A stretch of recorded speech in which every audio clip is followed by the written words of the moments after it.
Okay, so we're diving deep today into co-parenting. Building trust with your former partner. Yeah, That's it. Because, at the end of the day, it's about the kids, right? absolutely. It's about creating that stable and supportive environment where they can really thrive. Yeah, honoring your commitments. Which sounds simple enough.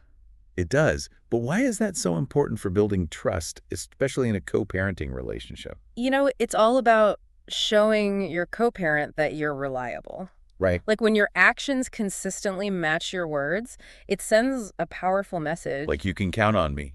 Yeah, exactly. And I respect you enough to do what I said I would do. And Even the little things. yeah, even those seemingly small things. That's what builds that foundation of trust. It's about knowing what to expect. It makes me think about what you were saying before about pickup times and how if one parent's always late or forgetting, it just, Creates so much resentment. yeah, you start to lose trust over time. But when those pickups happen, like clockwork, It shows you value each other's time. and that you're both there for your child. Yeah, sure. And that consistency is just as important when it comes to communication, which can be, Oh, so tricky. yeah, a minefield sometimes. Big time. Yeah, But yeah, especially when disagreements come up.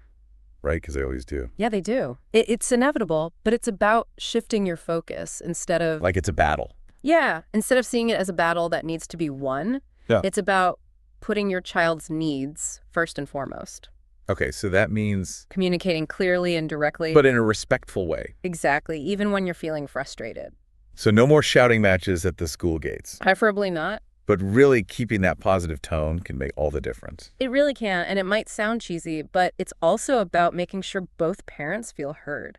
Like their opinions are valued even if you don't always agree. Which brings us to another interesting point. How do we navigate having different parenting styles? While still respecting each other's roles. Exactly, because the guide emphasizes how important it is to support each other's parenting, even when, You don't see eye to eye on everything. which, let's be honest, is most of the time. It's so easy to fall into that trap of criticizing your co-parents' methods, especially in front of your child. Because it undermines. Yeah, you're undermining their authority. And then the kid's confused. They're getting mixed messages. They don't know who to listen to. Yeah, mom says one thing, dad says another. And it can really damage their relationship with the other parent, You've got to remember you're both on the same team. even if you have different approaches, So no bad-mouthing the other parent.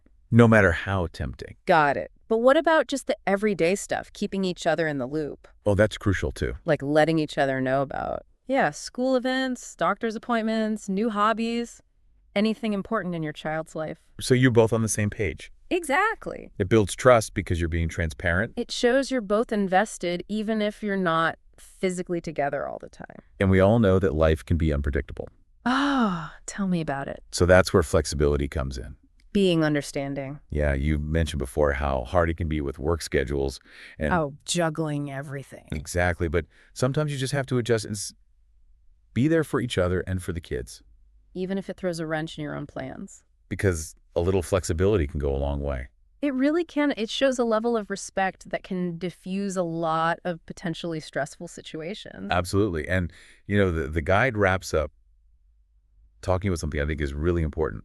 What's that? Recognizing and acknowledging your co-parents' efforts. It's easy to get caught up in the negative, especially if there's a history of conflict. But just taking a moment to say thank you Or acknowledging even the small things. can shift the whole dynamic. It's like saying, I see you. I appreciate what you're doing. And that can make a huge difference in building a more positive co-parenting relationship. Building trust and respect takes time. It's a journey. It's not something that happens overnight, but the payoff is immeasurable. It's about creating that healthy environment for your child to thrive. And that's what it's all about, isn't it? Exactly. Mm-hmm. So as you continue on your own co-parenting journey, think about what really stood out to you today. What's one small change you can make? Even a tiny one. Yeah, to build that foundation of trust and respect Because even small changes can have big impact. on your whole family. Absolutely. And that's what matters. It really is. Awesome stuff. Thanks for this deep dive. My pleasure.